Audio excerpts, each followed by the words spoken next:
In this video, I want to talk about assuming the guilt of the victim. The title of this video already says it.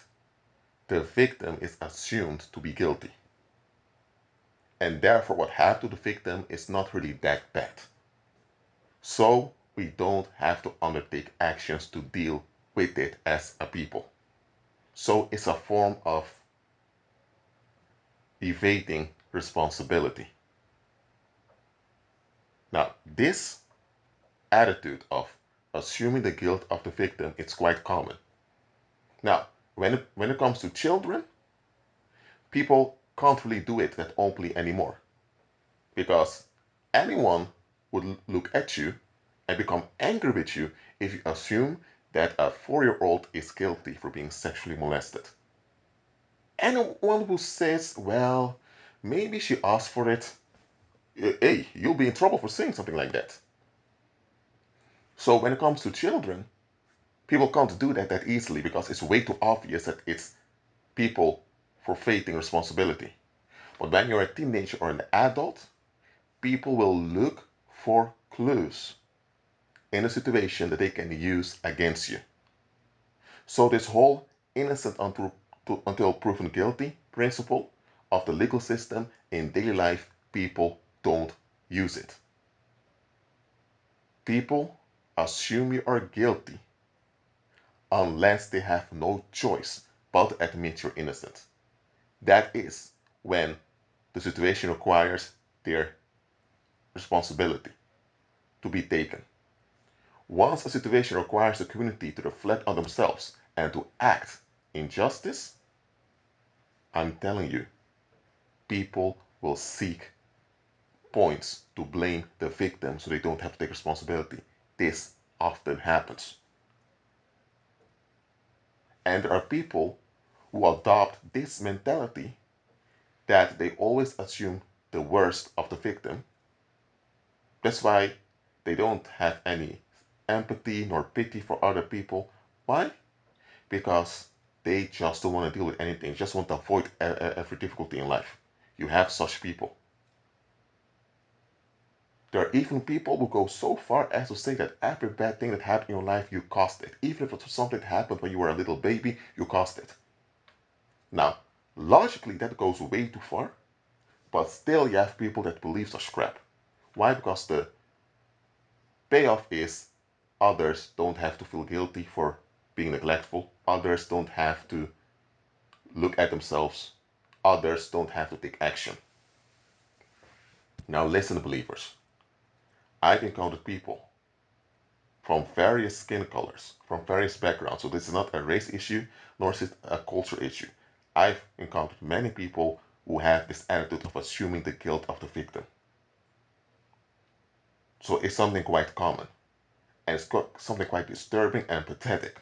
Yes, it's pathetic because you just don't want to be responsible to your fellow human beings. So when bad things happen, you assume that the perpetrator had a reason for what they were doing, so you don't have to take action.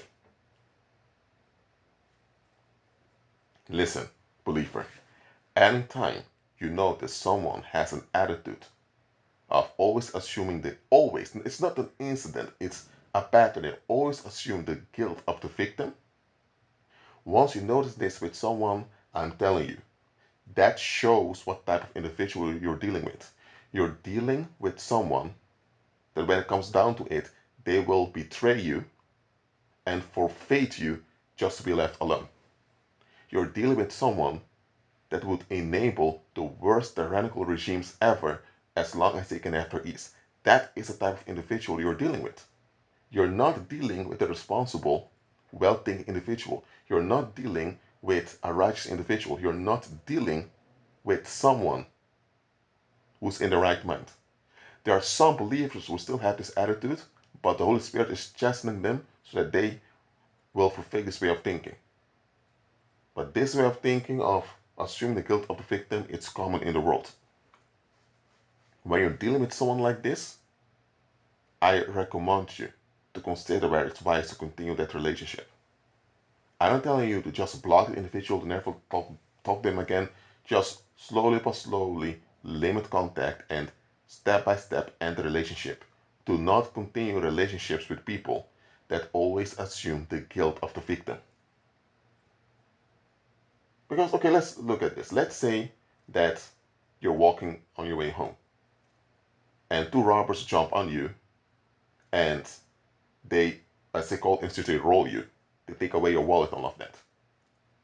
Now, it was not during the night when there was someone around. There were quite some people around when it happened.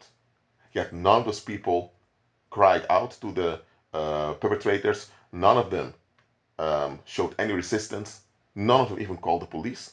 None of them even checked how you were after you were jumped by them. They just allowed it to happen, pretending as if they didn't see it. So when you reveal this onto people, people feel quite disturbed by it. Naturally so. How come that in public you are robbed by two robbers and there are so many people around and they just allow it to happen? All those people were able to shut down the operation immediately. All those people were able to capture the perpetrator there even without the police being there. They didn't do it, they just enabled it. But then the people that hear what you're saying, they now have to admit that the society they live in is narcissistic, that people will allow bad things to happen to you. But they don't want to face the type of society they're in. So because they don't want to face the type of society they're participating in, because they're participating in that society, so because they are participating in that society, they are also responsible for the type of behaviors that are common in that society. But because they don't want to admit that they've contributed to such attitudes in society because they participate in that society, they will now suggest unto you, but you know what, Robert, maybe you should have taken another road, or maybe those people were busy, or they begin to kind of talk smooth about the horrible thing that happened. They kind of suggest that you are to blame for what happened to you. Or they will tell you, well, that's why you need to that's why you need to stop carrying cash, man. What does carrying cash has to do with he being robbed? How did those people know he had cash on him?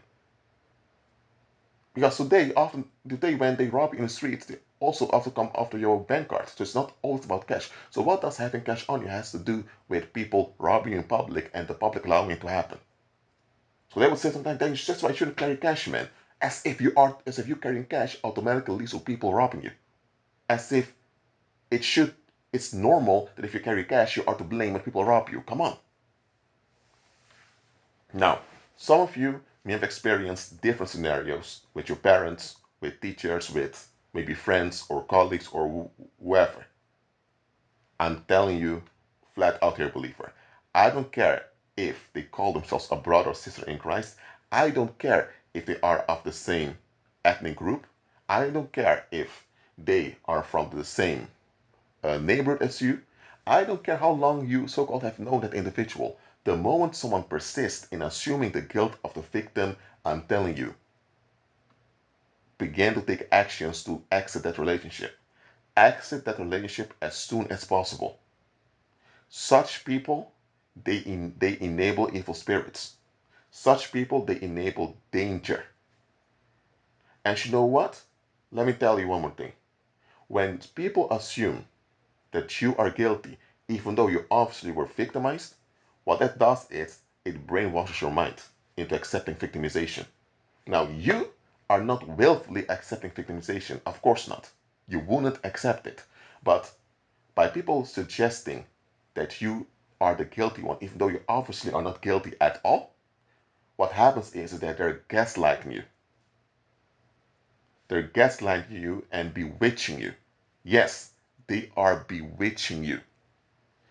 But why are they bewitching you? Because by suggesting that you are wrong, they are mentally deforming you.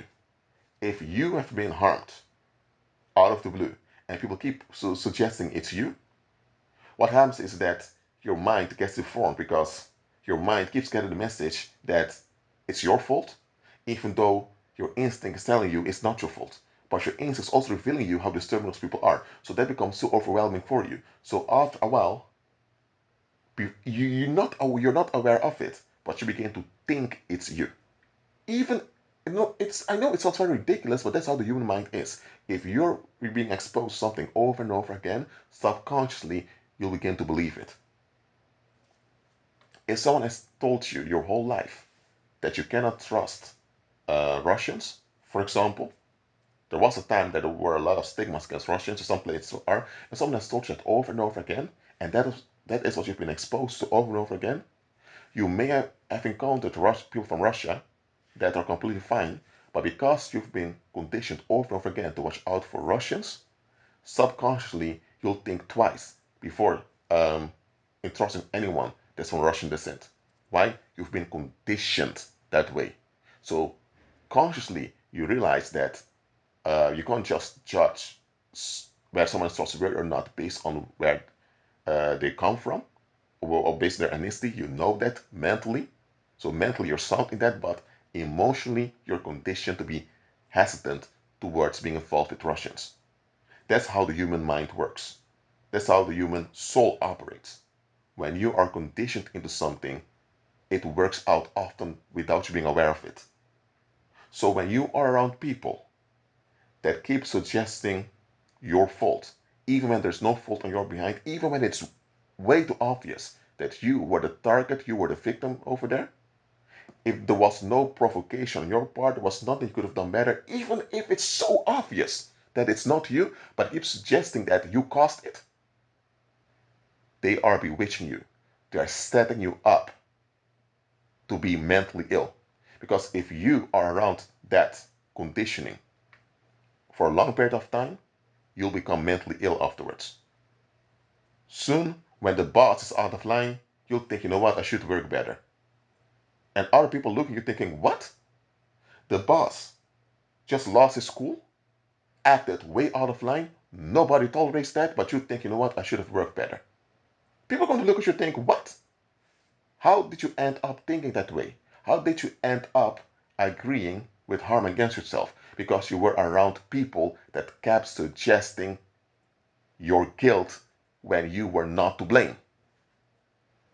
Why did people suggest harm onto you? Because they didn't want to be responsible for the situation.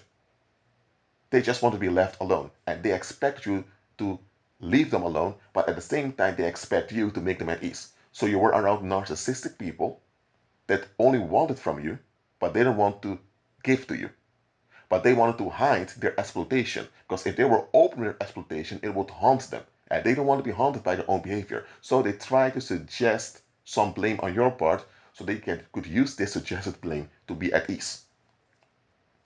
You have been set up for mental illness by your environment. That is what happened. And this is something you need to acknowledge for what it is. Look, have you ever seen this? That a parent hits a child, smacks him in the face or whatever, and says, you have a big mouth.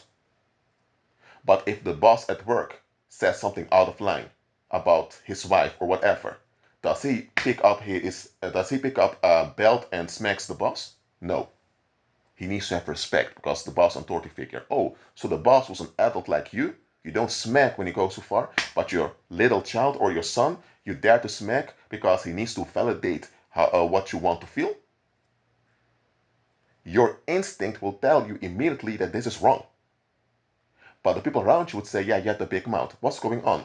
They don't want to face the fact that that man is a creep that rather relieves his anger on his son, his offspring, than to deal with the real cause of his issues.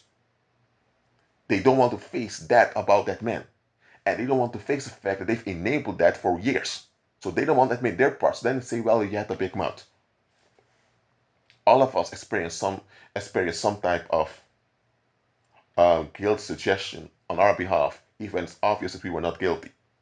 It, I'm not talking about incidents, I'm talking about patterns of behavior. If an incident already should pay attention, thinking this is wrong, something needs to be done about it. But when you notice it's a pattern, and when you notice that you recall an incident and you discuss this incident years later with those same people, and they still don't want to admit that they were wrong, I'm telling you, exit those relationships. Things will not get better in those relationships with you being there. It will only get worse. You'll only be putting yourself at greater risk. Because listen to what I'm saying. What they are doing is they are setting you up for mental illness. they are making you mentally ill. Just like someone can stab you with a knife, victimize you, and now you're physically ill, you need to go to a hospital. The same people can cause you to become mentally ill by suggesting negativity on your behalf over and over again. The word parents in the United States, this happened a while back, I believe 2 or 3 years, and the parents were arrested for child abuse, and I believe there was also some drug-related crime to it. And when the police officers asked one of the children, the daughter, what her name was, she said idiot.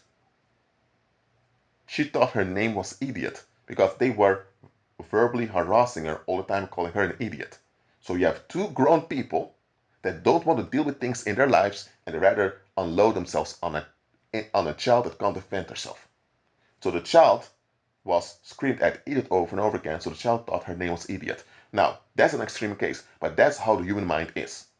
The more something is suggested to you, whether it's suggested in an open way or a covert way, it doesn't matter. The more something is suggested onto you, your mind will form after it. That's how our mind works. That's how everyone's mind is. That's why I'm telling you, examine the relationships you're in. If someone keeps suggesting harm, because what they're doing with suggesting guilt on part of the victim is suggesting harm. Why? Because they're actually saying is that this is okay what happened. That's hopefully what they are saying. When someone keeps suggesting the guilt of the victim, I don't care if you are that victim or someone else, if you notice it's a pattern over time that they don't want to face, exit those relationships. This may sound quite painful to some of you.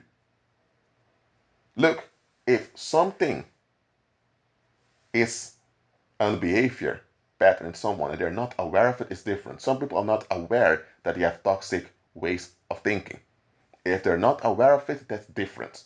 Okay? Not that it's okay that they have the toxic way of thinking, but if they're not aware of it, they're not aware of it. That means they don't intend any harm. But they still need to be helped because what they have is dangerous. If someone has a toxic way of thinking, they're operating in danger. So they need to be helped. So those are people that need to be rescued. But if someone is aware that their way of thinking doesn't add up but they don't want to face it, now they will become dangerous if they continue in that denial. In the beginning, they're not dangerous, they just don't want to face it. But over time, they'll become resistant to the truth and they'll become dangerous. They'll become delusional over time. So there are people that need to be rescued and there are people you need to be rescued from. There are endangered people because they have toxic ways of thinking that they don't realize how dangerous those toxic ways of thinking are. And then there are people who are dangerous, so you need to be delivered from them. So there are people that need deliverance, and there are people you need to be delivered from. So if someone is not aware, because they couldn't be aware, because they couldn't know any better, then those are just people that need help. You can pray for them, and at a distance, you can help them out. Just realize what's going on. But if it's a dangerous individual because they persist and they really don't want to hear anything against their way of thinking, I'm telling you, exit those relationships. Don't stay there. It will only get worse. You're setting yourself up for mental illness. That's what's going to happen. And you won't even be aware when you've become mentally ill. Because when you become physically ill, it's obvious because your body malfunctions. But when you are becoming mentally ill, you're often not aware of it yourself. Others are. So if your environment suggests guilt and blame on your part, even though you were the victim, and they keep on doing it, they are making you mentally ill over time. So it's a crime they are committing. And in some cases, they may even be prosecuted before a court of law for this. I mean, they may even go to jail if they do it in a very obvious way. So look, whether people are aware of, of what they're doing or not, it doesn't matter. If it happens, it's dangerous, you get out of the danger. You keep your safe distance from them. And when you're keeping your safe distance, reflect and examine whether they are aware of it or not. If they are not aware of it, then there's a chance those relationships can be redeemed. If they're aware of it but they just don't want to face themselves, exit those relationships. Exit relationships where people suggest guilt on part of the victim. Exit relationships where people suggest the guilt of the victim. Exit those relationships. Be at peace.